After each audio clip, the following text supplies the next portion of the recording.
What's going on, everyone? Shots with Cola here. I have filmed this video a few times, and I'm going to do this a lot shorter because I keep dragging it on. Reviews, YouTubers, opinions, optics, flashlights, brands. I want to give a little bit of insight to this because there's so much like purists, and then I'm running into comments. And the most recent one that I already planned to film this, but it initiated was this guy named Trav the Lou or something like that. He's a attempted streamer on YouTube to make gaming content. He claims firearms, but I saw a video from 12 years ago with like his granddad shotgun. But he wanted to call me out for being a poor, which is okay. But if you understood my past, I was significantly more of a poor than I am now. 6 years ago, or 7 years ago, I was making $16 an hour, and I was doing everything I could to keep a roof over my family's head. I had a child. I was a new dad. You know, she was under 2 years old, and I was doing everything I could. And the only gun that I could afford was the Taurus G2C. I mean, shoot, the apartment we lived in, the grass in the backyard, we'd have to search it before we let our daughter out there to play because homeless people would drop syringes off because we lived in a crappy part of town. And I was a poor. Not that I'm not a poor now. I am. I'm just not as poor. But during that time, I really wanted, red dots and stuff like that. When I started making videos and getting new firearms and getting introduced to red dots, and I wanted to have them, but I couldn't afford your RMR. And that's all I ever saw. Everybody at the gun range had RMRs. And then when you watch Honest Outlaw, and PewView didn't exist at the time, or at least not that I was aware of. And you saw these things and you thought that you had to get Holosun or RMRs, Trichicons.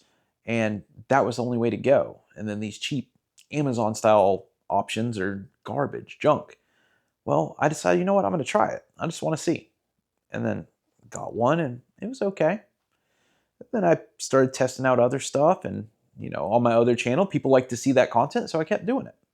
And then we fast forward, we're here, we had to create a new channel because we started striking out. I got called out for having a Monstrum optic. They were like, oh, he's comparing O-Sight to Holosun, and he has a Monstrum. What a poor. Well, to an extent, I can agree with you.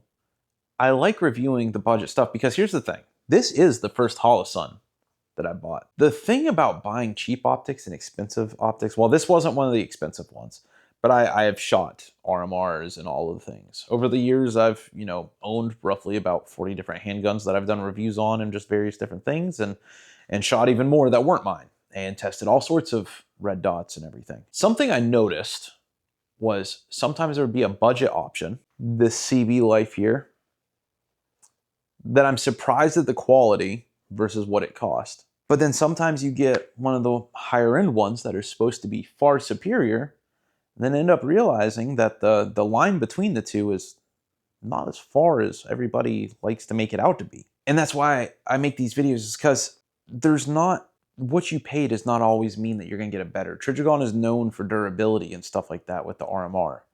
However, the SRO, that PewView, huge channel, he always has SROs on everything. I've seen multiple videos where it dropped at kneecap high, the SRO shatters. So I decided to grab my SIG. The first time I've ever dropped the gun, it was intentional. It was intentional today. I took it at kneecap high, filmed it, so you guys can watch that. I'll roll it over this. I dropped it at kneecap high, and it didn't break. But it should have, because Trichicon is a high-end brand. It's far superior. Now, it's got aspects to it that are superior. I'm not saying it doesn't. We're trying to put distinct lines where they don't actually exist. And the whole thing, basically the long story short that I'm getting at, is as long as the customer service is good, sometimes these lower end brands can actually be pretty good. In fact, this Holosun is not the best tube style red dot for rifle kind of setup, Picatinny, right? This Holosun is not, while it's the only Holosun, it's the only big brand that I've actually purchased. It's not the best red dot I've had, at least in my opinion. But it should be, because it's Holosun. Trying to understand the logic. So what I'm getting at, just because you see a YouTuber do it, you got to understand these brands, they're going to push their products at the big content creators, because that's coverage, that's exposure, that's, that's how they get their names out there. So of course the newest Holosuns are going to these different YouTubers, Classic Firearms, and people like that. And of course you know, Trigicon is going to make sure that PewView has an SRO for every single one of his pistols. And this is a guess. I'm not maybe he buys them all. I don't know. Maybe he just loves them and he buys them all. The thing is, it doesn't mean that that is the only option that's going to be good. And you can compare a cheaper option to a more expensive option. I've had a Taurus G2C that ran freaking phenomenal. That first handgun I got ran everything. Steel case didn't matter. I mean, during that first like 6 months of ownership with that thing, I shot probably 3,000 rounds. Ammo was at its lowest, and I was just excited and just doing the thing, and it ran great unless we put a 32 round Pro Mag in there. My buddy's Ruger Security 9 Compact couldn't run steel case. Now there's aspects of that Security 9 Compact that were nicer than my G2C, but my G2C ran flawlessly. Was it the best shooting gun I've ever had? No, not even close. But even firearms, it's like we've got this like mentality that it's got to be the nicest thing. It's got to be a Glock. It's got to be, well, I would say SIG, but now with the P320 being as big as what's going on, it doesn't really fit in that category. But you get what I'm saying is there are good offerings even from the lowest of brands, except for High Point.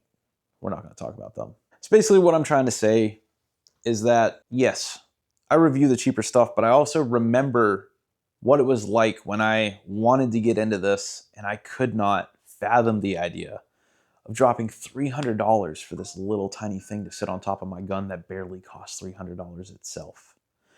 And a lot of people out here are like that. And I want to give them the option so that they don't end up spending $100 on something that's going to be complete junk when there's another one that costs $100 that's fantastic. Of course I'm going to compare those. Of course I'm going to tell you what you get in comparison between that and a higher end option. And sometimes the quality difference is not that far. You might get finish difference, but the reliability will be there.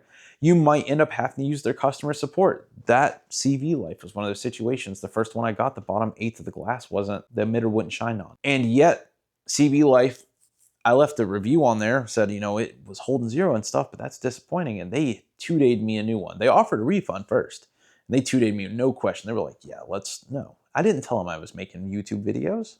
They knew nothing other than I was somebody that got the optic. If you go to somebody that's got good customer service and you find videos like these that I make about these more affordable options, you can actually get a solid accessory without having to go to those brands. And while, yeah, I guess it does make you a poor, who cares? You seen freaking gas prices? I don't care what anybody is. I don't care if you're in the six-figure club or if you're making $16 an hour. It sucks out here. We all have families. We all have a life. We all have other expenses, not just firearms. Of course, get what you can trust, but sometimes being able to have, like for instance, an optic changes shooting a handgun. It can change your accuracy dramatically, especially someone with bad eyesight like me. Iron sights are kind of difficult for me to use. An optic completely changes things. And assuming I couldn't get a higher end optic at all, if I just didn't get one because I couldn't get the higher end one, then I'm going to have not as quality of an experience.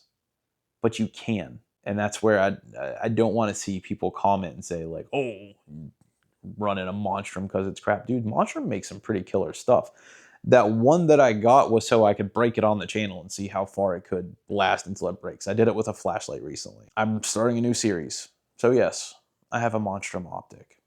I have a lot of different stuff. I like reviewing things. I like making videos. Decent bit of people like it too.